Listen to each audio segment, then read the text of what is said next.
Good morning. Rain, as usual. It's getting quite depressing now, is this rain? All spring, it's just been raining constantly.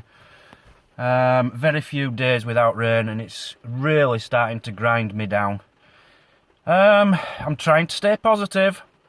What I've decided to do, I was going to do a place called White Sands Bay today, metal detecting. And tomorrow I was going to go to somewhere called the Blue Lagoon, which is not a metal detecting place, but it's somewhere you have to see, apparently. So, I'm just going to swap days. I'll go do Blue Lagoon in the rain today, and tomorrow's meant to be better weather, and I'll get to White Sands Bay tomorrow. So let's go find Blue Lagoon in the rain. I can't wait to see this, because it does look spectacular on the pictures I've seen. Right, this place is called Aberreedy. Aberreedy, all one word. Aberreedy Beach, and it looks quite good for metal detecting, it has to be said. It's nice to know that this is here, because this is an option when the weather's better, because I'll be passing here quite a bit, and this one looks like it would be really good to do, because there's no sand on here hardly, it's all grey sand, a lot of pebbles showing through. I quite fancy doing this, but this isn't where I'm trying to bring you today. I'm trying to get to the Blue Lagoon, which is a little walk over the cliff in that direction. You see up there, that is like I think it's an old mine, coal mine maybe, slate mine, I'm not sure. I'll find out and I'll let you know when I get there. But over there is the Blue Lagoon. It's not a natural formation, it used to be, as I say, it was dug out, but it's now a heavenly sight. And I can't wait to see it. The first problem is I don't know how to get over there without getting my feet wet. None of these look too inviting, I can tell you. Maybe just a big jump over there. I think we're going to be alright here. Yeah, no bother, no bother, no bother. Right, we're going up there and right around there. So here's where we're going, Blue Lagoon and Coast Path. And I'm guessing it's a slate mine, if there is such a thing. I don't even know what a slate... I've never seen a slate mine. But you've got these buildings here, which I presume was part of the old mine. Or maybe little cottages which the miners lived in. Pretty cool. But there's a lot of slate on the floor, so I'm guessing it is slate. So this gives you a good idea of it. It was a slate mine, I've just read about it. Right, this is where we are. It's known as the street, and people used to live here until 1910, I think it said. Sorry, 1930s, where there was an outbreak of typhoid, and they all had to leave. But there were no shops, no pubs, no nothing, no school, just them houses. So this is pretty much the car park, which is just the beach, just the top end of the beach. The beach used to come out a lot further, but they've put like a sea defence up to stop it going in anymore. And this is the Blue Lagoon. This was where they used to mine for slate. And what they did is they dynamited this to block the sea away from it, flooded it, and it is 25 metres deep apparently. So very deep, and it looks blue because it's all slate at the bottom. It's quite amazing to think that 70, 80 years ago there was a big typhoid epidemic here. Ugh! Minging. That's disgusting. No signs saying it isn't there anymore. I don't even know what typhoid is. I don't really want to know because it sounds like something you have to have an injection for, and I don't do injections or needles, so we won't talk about that anymore. I was out metal detecting yesterday in a place called Newgale. All one word, Newgale. And it was the most boring, unproductive beach I've ever been on in my life. There was nothing to see. It was just, yes, it was sand. Sand, nothing on it, not one single shell, no rock, no nothing. Just a sandy beach, long and skinny. And then at the top, you had a row of a very high hill of pebbles to stop the sea. Nobody else on the beach. I metal detected it for 1 hour, not a single metal signal. It was that dull, and it was cold, and it was boring. There was just nothing to talk about, so I couldn't get a video yesterday for love nor money. Anyway, today's a new day. I've no idea what this round building is all about. It's got a little entrance, and you walk inside, and it's just a round hole with a lot of flies, which is strange for this time of year. A slate building, round building, I don't know what it was for. Can anybody remember the film Blue Lagoon? I certainly do. It was one of my favourites as a youngster, because it had the most beautiful girl in it. It was quite raunchy, it has to be said, but a wonderful, wonderful love story stroke film about two little kids who grow up together, deserted on an island, fall in love, have a baby. If you haven't seen it, watch it. Blue Lagoon, an amazing film. I suppose when you're working on a slate mine, you're never short of something to use to build houses, are you? Slate everywhere up here, all over the floor. Didn't Slate have a #1 hit at Christmas? Where, you know, that one where they go, "It's Christmas!" Excuse me. I'm sure they did. Or was that Slade? What's Slade? It's not Slate.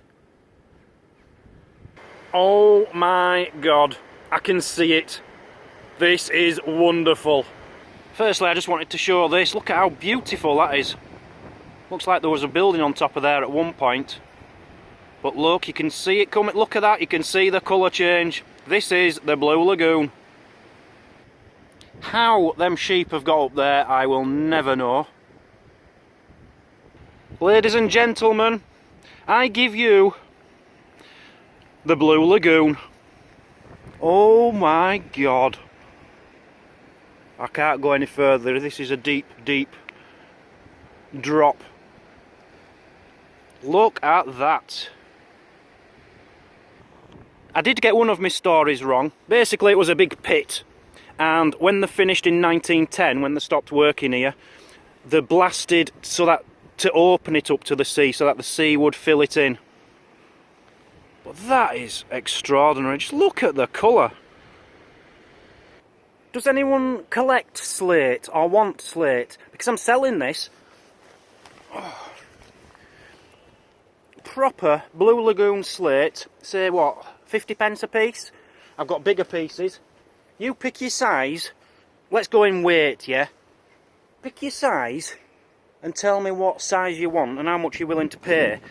Considering that's 50p, so that's about 50 grams. So do the maths, work it out and let me know how much you want. Yeah, I could set up a little business here. Just because they shut it down in 1910 doesn't mean to say there's still loads of slate here, isn't there?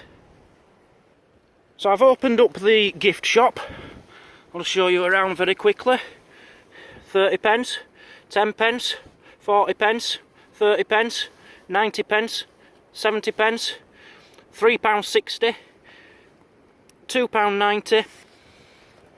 Such a selection. You know, you pick, I'll supply at the newly opened Deep Digger Dan's Slate Pick and Mix shop.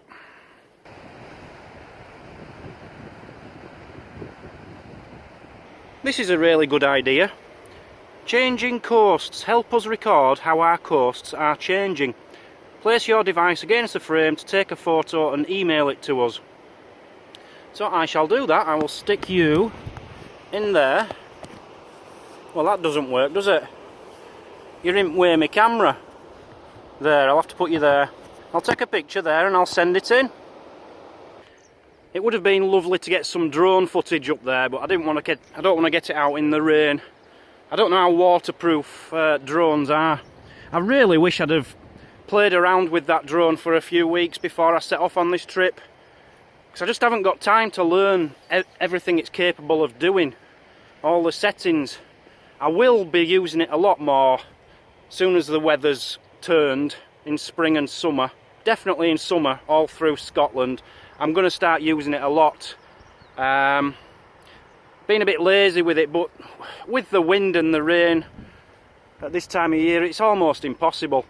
I was just taking a look in this part which is eroding away, the coastline.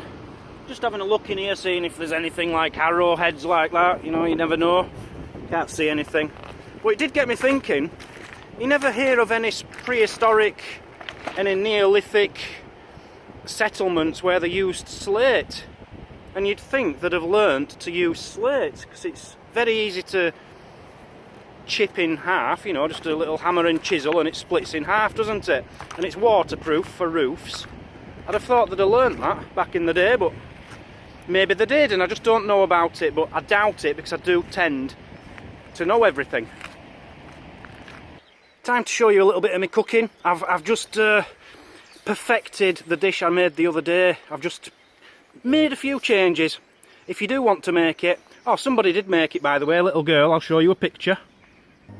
As I'm a perfectionist, I wanted to improve the meal I made the other night, because that was her indoors' recipe. And it's a little bit too oily, too much cheese, too oily, a bit too salty, but very nice. It's the old mince and cream what works. I'm going to change that a little bit, so let's do it my way. British.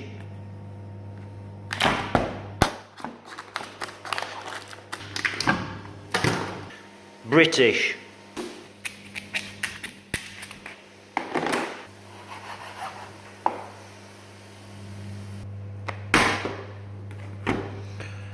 British.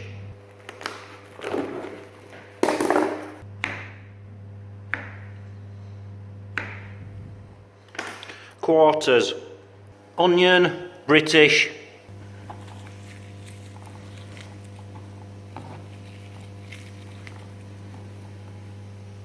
Mince is browned. Sausage is brown. Cook. In there. Sausage is ready. We're going to throw them in with the mince. Now the mushroom and onions. And I've also made a stock cube, a beef cube. So into the mince and sausage we're going to add some mixed vegetables.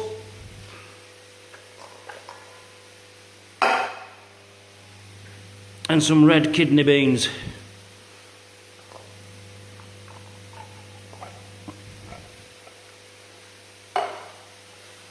Mushrooms are nearly ready, so I'm going to add the stock in there. Let it boil and bubble away, and that's going to help the onions to soften. Red chillies. Go for it. I like hot, and this is going to be hot. Mixed herbs.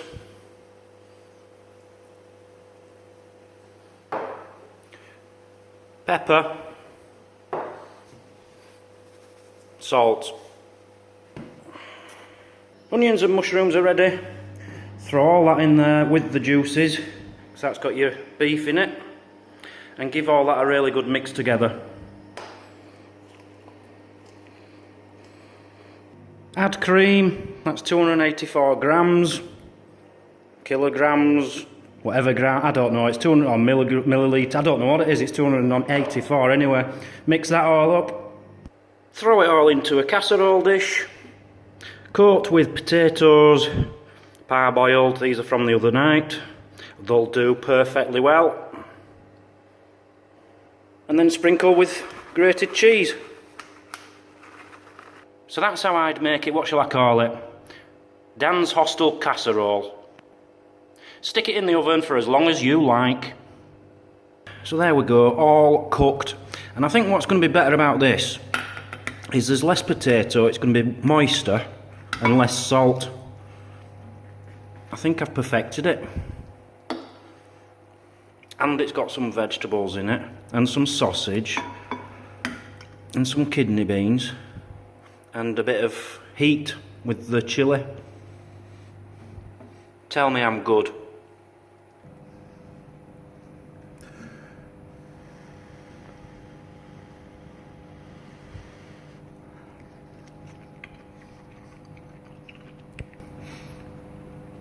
Even better, even better. I've just perfected it. Perfected it. That is what is left of one meal. I've had all that in one meal. That's how good it was. All that was amazing. That might be rubbish, but I'm guessing that's going to be as amazing as all that was. I've just eaten about 4 meals in one meal. Beautiful. Perfection. Make it. Just to bring you up to date with the charity, we have got donations from, I hope I've not missed any out here, but I might have done. The Martins, £20. Mavis is in hospital at the moment. Get well very, very soon, Mavis. And thank you for your donation. Tripwire and Chemical, thank you guys, $115. I don't know your YouTube channel. Dark Detecting, I think it's called, looking at this. Check these guys out because they're going metal detecting, finding things and donating everything they find and turning it into, you know, turning the scrap into money, doing everything they can to turn it into money to donate to this charity. So well done guys, you guys keep it up. Tripwire and Chemical, Dark Detecting on YouTube. Stephen and Heather in Northeast Texas, $10. Will Major, $100. Wow. In remembrance of his father who passed away on February the 26th. Just short of his 73rd birthday. Sorry to hear that, Will. And rest in peace, Father. That's a sad story, I'm sorry to hear that. Sean and Cindy Hyatt, $10. Mr. Milan Corder from Melbourne, $9. Matt Lillig, $20. And Matthew Kelly and James Turner Pym, £20. Thank you all very much. That's the donations in the last, I think, 3 days. We are now up to £31,849. We are £151 away from £32,000. We can do this. We can get to that £32,000 by tomorrow. Please, guys, make it happen. It's all up to you to make it happen. I wanted somebody else to say this little bit, but I've only ever had one video in, and that was from Cameron in America. Nobody else has sent me a video to help me out here, apart from Lady Jane, but she did it wrong. I've told her she did it wrong, and she's going to try and correct it, hopefully. I need you guys to send videos in saying exactly this. Thank you all for your donations. Please keep the donations coming in. You can donate to Rays of Sunshine by clicking on the links in the description, going to diggingthecourse.com and clicking donate. Let's make some wishes come true for seriously ill children and terminally ill children. Thank you very much. Please, I'd like people to make videos to help me out through this. 7,000 views in a video and only one, it might have even been 10,000 views, and only one person sent a video in to help me out on this little bit. So come on, send your videos in to me at deepdiggerdan@hotmail.co.uk. Just make a short little video encouraging people to donate, how they can donate, upload it onto YouTube, and send me a link to the video, and I'll add you into the videos. Thank you very much. So thanks for joining, guys, on Digging the Course 365, and I'll see you tomorrow. I think we've got better weather tomorrow, and I'm pretty sure we're going to be metal detecting on White Sands Bay. See you tomorrow. Goodbye. Now don't forget to support Deep Digger Dan's charities by clicking on the link in the description. Woohoo!